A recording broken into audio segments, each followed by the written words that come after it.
We're shedding our masks and breaking down walls. Hell, we may even drop our drawers. That's right. We're going commando with Angela and Dana. Hi, my name is Dana Sardano, and this is Angela DeMarco, and we are Going Commando. Going Commando is a little show that we put together because we understand the importance of truly embracing who you are, getting in there, figuring it out, bringing the best to the surface, becoming aligned with your true essence and bringing it to the world. And we do our best to do that. And we're hoping by doing so, we give you permission to do the same. We're aligning with our essence. So welcome. Good morning, Angela. Yes, our essence. Oh, it sounds dirty. All right. Good morning, Dana. So yeah, we've basically had like a whole, hour. We should have just hit record a long time ago because a lot of stuff we uncovered. But anyway, so we are, I'm just going to jump right into it. We're in season 7. So welcome to season 7. This is our second episode in season 7. And it is the season of worthiness where we're talking about things. We're talking about like the things that we find in ourselves when we do the work, like the beautiful traits that we have, the things that held us back. And we're going to talk about like those transformative moments of when they become. So today is I Am Worthy, and we're going to focus on I Am Worthy. Dana and I are working on a collaborative book where it's basically like articles, for lack of a better word, or stories of me going through these different things. Last week we talked about I am the captain of my ship and what that means and how that awareness came to be. And today we're going to talk about I Am Worthy, and this beautiful painting that I'm going to put up somewhere on our screen is what Dana painted to represent this feeling and showing me in this beautiful, empowered, worthy state. And we all have it. We all can achieve it. It just takes some work. So we're going to talk about it today. As you're talking, my frogs, I don't know if you can see them right there, right below Jesus and Phenom. They just started croaking. I don't know if you guys can hear them. All normal things, folks. All normal things. Yeah, Chris was like, I heard running water in the last one. I'm like, oh, it's just her frogs. Don't worry about it. Oh, I forgot to unplug them again. Isn't that funny? Yeah. It's okay. So if you guys hear running water, hope you don't have to pee and sitting in traffic. Yeah. Sorry. So let's talk I Am Worthy. One of the things that I think is so important, that I think people may not realize is when we lack worthiness or we have feelings of not being good enough, a lot of times we don't even realize it. Like we don't even realize, like nobody's walking around going, I'm not worthy unless they're like waning Garth, you know what I mean? Yeah. But I think that people don't realize that. But the way you know that you lack feelings of worthiness is when you allow things to continue in your life that don't serve you, that don't bring you happiness, joy, contentment. So when you look around and you're seeing all of these things, you're in a job that you don't care for, you're with a spouse you don't care for, you have things that are dysfunctional, not functioning properly in your life, and you are accepting that, then you got to look at your level of worthiness. Wouldn't you agree?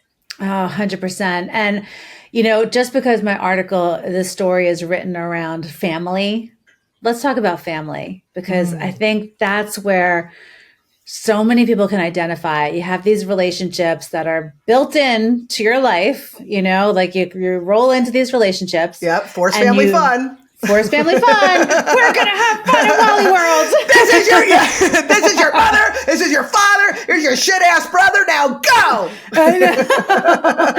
and as a child, up until you're probably, 18, 19, you really are stuck with them, unless it's really bad and things happen or whatever. But the fact of the matter is, in those formative years, you're kind of just shoehorned into this family. You choose this family and you have the dynamics that they instill with you. And then things that just may not feel good. You're not even aware that they don't feel good, but then you're going into your 20s and your 30s and your 40s and you're just like, why do I feel like shit around these people? Like that's. And well, the thing also, just to add to that, is you just accept not feeling good because you don't know any better, because this is all you know. Yeah. I talk about much, much later in life, how I always felt feelings of guilt, even shame, a little bit of like on the defense on my whole life, not understanding until I removed myself that whatever I was picking up from my mother is why I felt that way. But if that's all you feel, that's all you know, until you step outside of that, you can't change it if you don't know that it's broken. Yeah. You know? So I remember in high school, like middle school, high school, any friends that I had at the time, their parents became mom and dad to me. Their family was my family dynamic because mine was so fucked up. You know what I mean? Yeah. To outward appearances, it was wonderful, and we had everything we needed. And what could I can complain about? But there were no normal things. Me getting drunk with my dad at a gay bar at 16 years old in the city is not normal. Yeah. But to me, I was like, look how cool I am. I'm going to bring my friends to look, my dad's going to get his tall necks, And so because of my family dynamics, they all loved me the best they could. This is not pointing fingers. This is when we say like that the relationships are what they are. It's not because we're blaming or victimizing or any of that. It is just the awareness. It's just it's all just information. It's all just information. It's all just information. But so when we can step back and do like an analysis on our childhood, on those relationships, did we get what we needed? What was it that we needed? Okay, your basics, food, shelter, safety, whatever. But did you get love? Did you feel supported? Did you feel that you were like appreciated? Did you feel like all of these things, right? And, if I go through all those things that I truly needed into my late 40s, I was like, I'm not getting any of this from these people because all of a sudden Dana comes into my life and I feel unconditional love for like the first time in my life, except for my babies, but that's a different story, different kind of love. But until you showed me, Dana, like what that feels like, I was able to step back and go, why am I not getting that from my mother? Why am I not getting that from my brothers, who I was practically a mother for? Like all of a sudden it was this mirror of like, I want more of what this is, between the two of us, wherever you are, over here, over there. Okay. No, but I all of a sudden I craved to have more of it because I knew it existed in the world. You showed me that it existed. And when that was held up, it was like I hate food wise, I hate mushrooms. I took psychedelic mushrooms where they were gross and I couldn't swallow them in college. Now I can't eat mushrooms. Like it just can't. Regular mushrooms, portobello. Like I see people, I'm like, ooh. So it's like all of a sudden I was like eating a diet of mushrooms, and then you bring like chocolate cake. And I'm like, I want more chocolate cake. And they're like, no, only mushrooms. Sorry. And I'm like, I don't want any more mushrooms. So,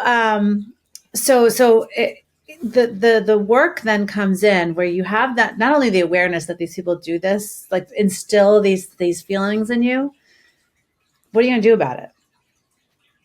Because that's the tricky part. What's the recommendment, Dana, where you say, you can have the awareness, but without the willingness to do the work like that. That's like the worst state to be in, right? To know. I'm pretty sure. Oh, I'm sorry. No, yeah. I think you were asking me. I am. I'm pretty sure that is it's either Rec 7 or Rec 9. I think it's 7.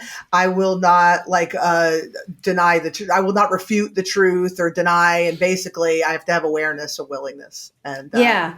So you can have the awareness, like all of a sudden, like I started to feel, I don't want the mushrooms anymore. I want more chocolate cake, and all I'm being served are mushrooms over here. So I have the awareness, but then to live in that, it was painful. Because then it was like the sixth sense. Oh, I see it there. Oh, I see it there. Oh, I see it there.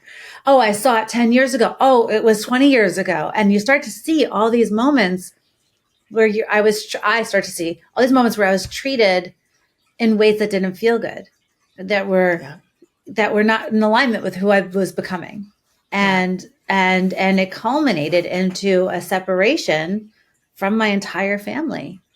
And as hard as that was, the thing I talk about in this article was that happened on the night before we launched our platform. So Dana and I threw everything we had, financial blood, sweat, tears, into building this online learning app called finduniquelyyou.com. And we were launching it on June 26, 2022. On June 25th, I was in a park, in a playground. My son and my ex-husband were, they were all playing in the playground, and I got a text, and I was like, I'm going to send a text that's going to launch Chernobyl. And I called you, and I'm like, I want to send this text. And you were like, are you sure? Because you know what's going to happen. And I was like, yeah, I can't do this anymore with them. I cannot do this anymore. And I read the text to the ex, and he was like, yeah, okay. And it wasn't bad. It was basically just me holding a boundary. I was just going to say what you need to realize is the text that you sent was not egregious by any means. It was you finally saying what was on your mind. And, you flipped the script for everybody and everybody's true colors, because you were no longer the yes man. Yes. Yeah. You said so many things. Like, as you're talking, I'm like, oh, that's good. Okay. All right. Put that there. Okay. Put that there. Okay, Rain Man, you got this. I got it. A couple things I want to share. One is, you reminded me of, we're talking about how when you're kids and you're in this family and you see very little of what's outside of your family. Yeah. You go to school, you see things differently. You go to your friend's house, you see things but this is your nuclear family. This is where you're getting your values, and this is where you're getting your beliefs and your patterns and all of those things. Yeah. For me, I remember I went off to college. I went far away. I grew up in Jersey and I went to Florida. I'm like, later. And one Thanksgiving, I was 19, 20, maybe even 21. I went to have Thanksgiving with my friend Lisa in South Florida. And when we got there, both her grandmothers were there. And I think it was the first time I had ever been around her family, which I spent a lot of time with, afterwards. And her grandmothers were like, oh my God, Lisa, you're here. One of them's like, oh, I bought you pants. Go try them on. And the other one's like, oh my God, look at you. Turn around. Oh, Lisa, you look so good and everything. And this whole thing about how beautiful and how great Lisa looked. And I remember I was like, what the fuck is this? I was like, wait a minute. Grandmothers are interested in their grandchildren and they say nice things. Now, a couple years later, I'm 25. Let me just backtrack. We're on the drive home and she's like, you're quiet. And I'm like, your grandmas love you. I was like, I couldn't even believe that she was treated that way in her home. A couple years later, I'm 25 years old. I'm at my mother's house in New Jersey. My grandmother's there. Dana, my grandmother's there. And my mother had all these beautiful sunflowers. And my grandmother's taking pictures of the dock and the water. My mother was on the water. And the dog and the flat and all these things. And I go, Nanny, take a picture of me in front of the sunflowers. And I run in front of the sunflowers and I'm like this. And she's like, no, Dana, I don't want to waste the film. If you look at the pictures, there's like a picture of her shoe, a picture of like the back of my brother's head. And the message was so very clear of the lack of worthiness, but only in my 20s, only when I left and I started to see other things. That thing about her not wanting to waste a film when I was 25, we still made a joke about it. I didn't realize how tragic it was because this was just my role in this family structure.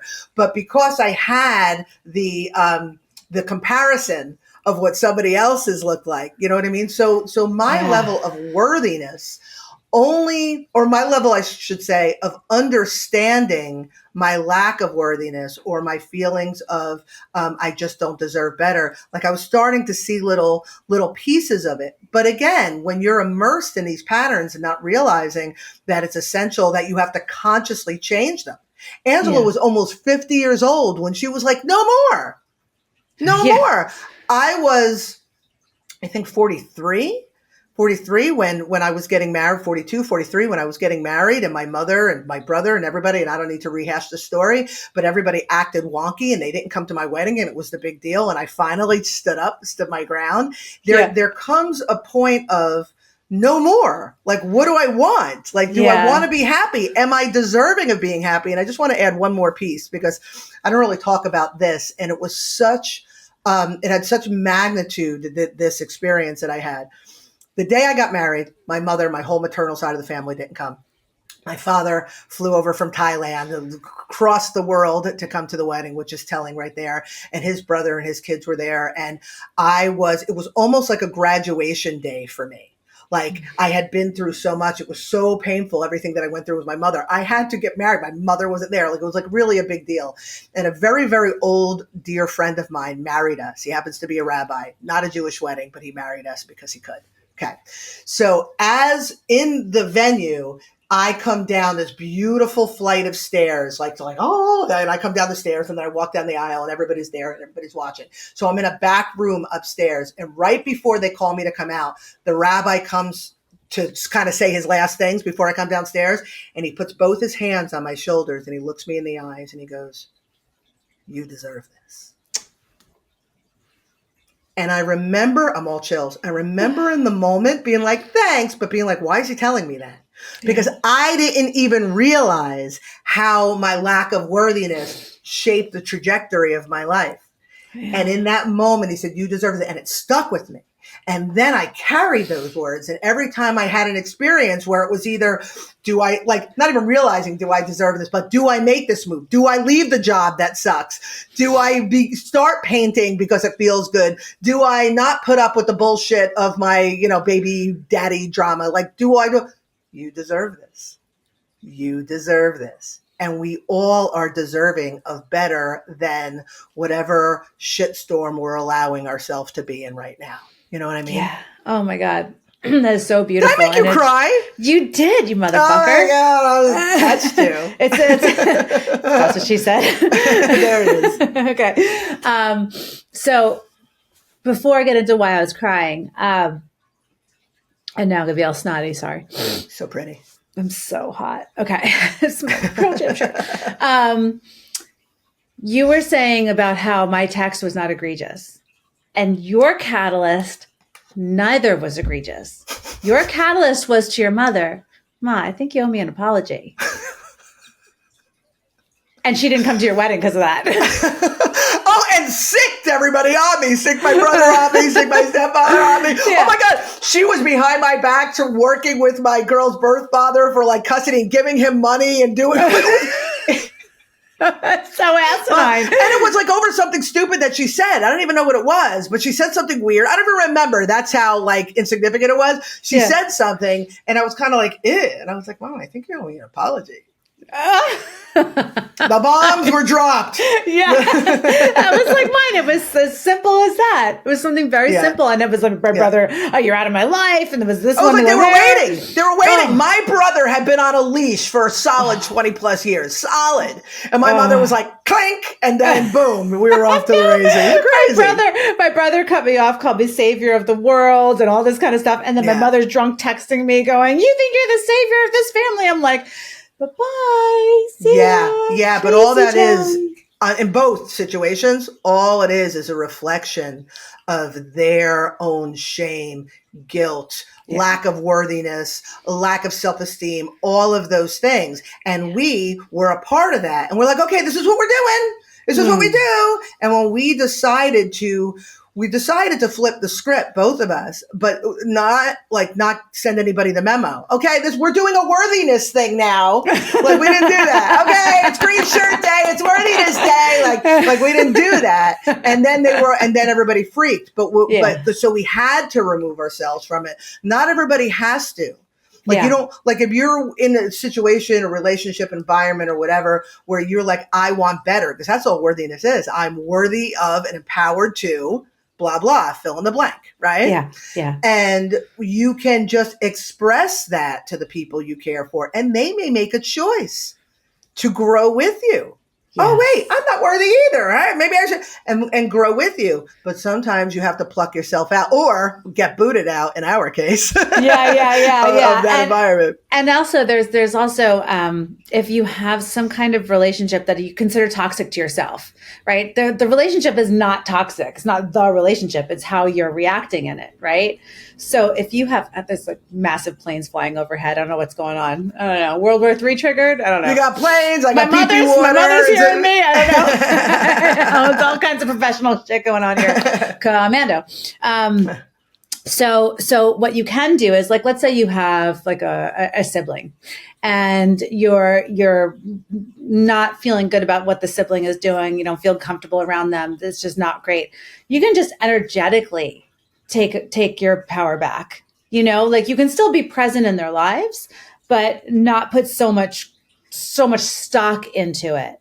So, like, you can still go through the motions and energetically be pulled away, and they may not even notice because they're so wrapped up in their own stuff, stuck in the mire. And that's kind of what happened before this whole Chernobyl thing for me. I was like, let me just pull back a little bit. I consciously was aware of the feelings, as you and I, Dana, were like progressing merrily along, building our app, making our life changes, buying a house, and all these beautiful things happening and all this good stuff. I realized, like, little signs. My mother was always coming to town where I lived and getting her lashes done, but never stopping by to see the kids. So I stopped making the plans. And then I would realize months would go by and she wouldn't call me to make any plans. And I was just like, okay. So it was just like more information, right? So by the time it got to the point of me being like, I'm done with all of this, here's the Chernobyl text, whatever, I built up to it. But I energetically pulled back so I could read the situation with clarity. It's very hard when you're entrenched in it. It's very hard. I was very hard when I was going through my divorce. In the beginning, it was very emotional. So it was hard to step back and really say, what do I want? How do I want this to go? You know what I mean? You can't do that when you're fighting and you feel like you're surviving, right? Yeah. So if you have relationships, if you have a job, like, just like energetically pull back and look with a bird's eye view at what's happening and take stock. Okay, is it somebody at the job? Is it the work itself? Is it, like, analyze it, give yourself a little psychoanalysis of what's going on. Yeah. Yeah. Decide what you want, understand you're worthy to have what you want. Yeah. And then just proceed as if you're getting what you want. Yeah. Yeah. I was in a job. So a quick story. When I had Maddie and I went through a divorce with her father, oh my God, I'm like collecting them like fucking baseball cards. She was very young and I was extremely unworthy. He was very controlling. He aligned with where I was because of who I was at the time. And he fought me for residential custody and won. We had joint custody, but Maddie lived with him.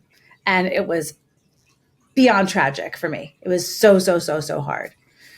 And all I ever wanted as I got myself to where I am was I wanted to have a second chance. I wanted to have a baby that I could be home with and take care of and just have this. I wanted Maddie back and I wanted this. And I got all of that. Maddie came to live with me in 7th grade. I got pregnant, I had Christian. We had the thing. And then all of a sudden I've got my babies under one roof and I am just so happy. So now I have this job and I'm in this job and I lose a baby. And all of a sudden I'm like, is the job fulfilling? What's the purpose here? What's going on here? The job was okay, but I wanted to do something bigger and better. I wanted to be home with my babies. I wanted to work virtual. COVID. Thank you, COVID, for allowing me to be home with my babies. And then it just sent me on this trajectory. And the reason why, a multitude of reasons, but the reason why I got divorced this time around was because I didn't go back to that 9 to 6 job. I chose to be home with my babies and make it work, figure it out. And I didn't have somebody who supported that, And I was talking about it with Chris this weekend. Like, had he been like, listen, let's see how we can work together. Like, I'll be home these days to watch Christian so you can go get a part-time job and then I would have done something if I felt like I had the support. But I didn't. It was like what you're doing is not working. So just go get a job because you suck. That was the message, right? But I knew what I wanted and I knew what I was worthy of and I stuck with it. And even though it culminated in another divorce, it has brought me to a relationship that is far more fulfilling with someone who is super supportive of everything that I'm doing. And I am worthy of having this amazing relationship in my life. Just I'm like I'm worthy of having this relationship with you, Dana. And nothing's going to get in the way of me ever not getting what I am worthy of, which is a lot. So watch out, people. I want to make a point to those who are listening or watching and thinking, that sounds selfish. And here's the thing, everything is either balanced or imbalanced. And when you feel like you are worth it to fill in the blank. It means you have a sense of self-worth and you understand that you matter. You are of the self. You are essentially selfish. But here's the thing. You have to be of the self in order to truly be the best version of yourself, because you have to tend to yourself and look at yourself and figure out what you want and what you need. And like I said jokingly when we first opened this episode, align with your true essence, but really be the best version of yourself. You have to be of the self. It's those who want something of you that you, by being of the self, are not able to give, like being overly apologetic, by being overly accommodating, by meeting their needs, by doing all those things. When you become of the self and you become more balanced, you are less likely to do those things and you no longer fit in their agenda. And that's why they get angry. And then they call you selfish. Angela tells a story. Who told? when you got divorced. Yeah, and she called you selfish. Oh, no, when I got sober. When you got sober. When I got sober, I stopped. Like, I was the kind of person that like, oh, you need to move? Yeah, let me just transfer my whole life and I'll help you move. And then when it came time for me to move, I'm paying movers because no one wants to help me. You know what I mean? Like, I can't tell you how many times I moved my aunt's stuff from one apartment to another house. And then where was she, But yeah, one time she asked me to do something on a weekend. And I was like, I just can't. Sorry. She's like, oh, you're so selfish. Exactly. I was like, exactly. And that's what happens. And anybody who is watching this knows of those people. I was told my whole life growing up, because all I was trying to do was get my needs met, that I was a beast. These are direct quotes, by the way, a beast, a monster, a one-way street. And I believed that. So when I got older, I was fearful of getting what I needed. I didn't think I was worthy to get what I want because I believed that. So I just think it's really important in closing this episode that we all understand that if we understand and get in touch with what we want, and truly, what do I want? And then we're able to clarify that, then we can go about getting it, regardless of what this guy, and that guy over there have to say about it, because this is our life. When we tend to ourselves and we care for ourselves and we truly become the most aligned and balanced and best versions of ourselves and so much of the self, then we've got so much to give others because we're whole and it comes from a balanced place. And I can be personally the good mother, the good friend, the good sister, the good daughter, the good employee, whatever it is, because I am the good Dana. Yes, the good Dana, the good Dana. The good Dana. I just wanted to, absolutely. So well said. When you were telling me what when you were telling us what the rabbi, said to you that you deserve this, all through August, I moved, going through this divorce. Everything's amicable. Like we're okay. Like we can communicate, we can raise Christian together. Everything that I wanted this to be, it is, right? But it was a lot of work. It was a lot of energy, a lot of work, getting my kids acclimated, getting the stuff, just like it was a lot of work, a lot of moving parts. And, I knew that in September I knew that I had September 7th Pearl Jam concert in Philly. I knew that I had that to look forward to. And then, I wasn't sure about the September 3rd one, but it worked out that I could go into the city. And I remember I was going into the city and, Pearl Jam is just like, they have a line in a song that says, "This is my church, let's sing in the choir." And it truly feels like that for me because the energy and the vibration and just I don't feel anywhere as myself as I do at a Pearl Jam concert. It's crazy. And I was on the train and Chris was leaving me, the boyfriend who laughed, I called him the boyfriend, Chris, the boyfriend, gave me an audio and he was like, "You deserve this. Take this time and just think of all that you've accomplished just in the time that we've known each other." He said, "You deserve this. You deserve to have the most amazing experience. Like you deserve this." And I remember being like, he's like, "Don't do it. Just think about this. Think about how much you've done, how far you've come, and how much you deserve to have these experiences." And that Wednesday with Chris, I talked about it the last episode, Chris Malazewski, he's not the boyfriend. He's the friend. Awesome friend. And we had this amazing, amazing time. And then on Saturday night, Chris, the boyfriend, and I went to Philadelphia, and it was different, but equally transcendental. Transcendental, is that the word? Yeah. You got it. Thank you. And it was just this amazing experience. It was amazing. And Eddie Vedder says during that show, anybody who listens to this show on Sirius XM is going to be like, damn, I wish I was at that show. For him to say that, and it felt fucking through the roof exciting. And I am worthy of all of this good stuff. I am worthy of it. Okay. So I just want to close with the closing of this story, because I think it's excuse me. Okay. So as painful as that experience was in reference to the family, in that moment, I decided that I would no longer partake in relationships that didn't serve my highest good, and that I would have the discernment to see relationships for what they are worth and take them at face value, always putting my contentment first. The days, then months, and now years that have passed have been the most peaceful, most enjoyable, and most enriching times of my life. With this newfound self-worth, everything is simply better with all my relationships. I am content, I am happy, I am grateful, and I am sure as shit worthy of all of it. There it is. There it is. That's awesome.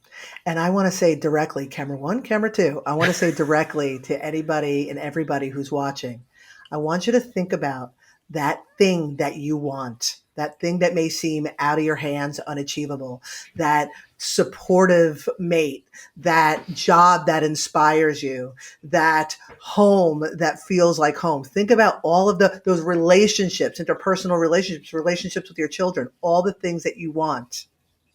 And now understand that you're worthy of all of it. You're worthy of all of it, right? Yay! Hey, do you, my dear, have any calls to action before we bid these cheese bags adieu? Oh, you cheese bags. Yes. Okay, guys. Go to phenom-publishing.com. You're worthy! I'm sorry. Do it, because you're worthy. No. Dana's got like books coming out her ass about personal empowerment and all of this work that has gotten. The reason why I come to these awarenesses and realizations are because I work with Dana on the daily. She said, before we got on, I was like, oh yeah, we were so much work. My daughter and I, we were so much work. She goes, yeah, it's funny that you said were. Yeah. I'm like, oh, yeah, that's cute. That's cute. But seriously, it's, the work that I've done is a directly from all of the coursework that Dana has, 10 recommendments for personal empowerment, the follow-up to Coding the Woo-Woo, Beyond the 10 to Coding the Woo-Woo. Veda Finds Her Crown is a whole workbook on chakras, and we have seasons. So you guys could like get the book, read along, do the season with us. And I highly recommend if this episode and this kind of content is striking a chord with you, then 10 Recommendments for Personal Empowerment is the right book for you right now, because it'll help you like awaken and unlock some of the things that you have questions about. Watch the episodes, comment on them. We'll still get the comments. Dana's here. Like we can connect with you guys and help you work through this. You're not alone. You're not doing this alone. But you can have a beautiful life. If you can have an even more beautiful life, if everything's great, it could be greater. Like we're here to evolve and constantly expand. So go to phenom-publishing.com. Also, Dana has this phenomenal book called A Woman's Journey that she's going to hold up for us. A Woman's Journey. It's a 172 pages anthology of all of her women-centric work, all of her paintings. Oh my God. I mean, it's just absolutely stunning. So we have the nudie. Oh, boobies. We should boobies. Isn't that one you got banned for because there was a little crack on LinkedIn? Didn't you get banned for that one because of the crack? I think so. There was there was definitely no frontal, but I didn't get banned. I just got they pulled it. Okay. But it's a gorgeous book. So if you go to phenom-publishing.com, oh my God, I love Nana.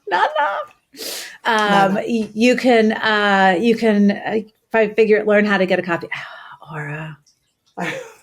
So distracting. Continue. I know. Seriously, it's like hard because they're all so beautiful. But this book, it's just so gorgeous. All right. Okay. Okay. So A Woman's Journey, available through phenom-publishing.com. Check it out. Go. That's where all of our stuff is. I got a book over there too. It's like my whole like journey about building Find Uniquely You. And a lot of this stuff from this time period that we're talking about is kind of like in there, like the culmination and all of that stuff. And I just want to say, the day before the launch was this Chernobyl with my family. They're all out of my life. The next day, Dana sent like $1 million flower arrangement that was almost as tall as I was. And I fell to my knees and cried. And then everybody on our team, you guys got everybody on the team to do this kudos board thing for me. So here were all these people that I had worked with, all proud of me, all so happy and so excited to be part of this thing that we built. And it was like, it was literally midnight and 12 noon. It couldn't be more polar opposites in such a short span. And it was like, this is the gift you get when you do the work. The gifts keep on coming. I saw Pearl Jam front row 2 times this week. When you recognize your worthiness, when you stop talking yourself out of the life that you want. Yeah. It's beautiful. Yeah. All right. So with that. Yeah. Worthy. Broken record worthy. Okay. You ready? Stay fresh, cheese bags. We did it. And don't be a dick. Don't be a dick. Jesus says. Bye, guys. Bye.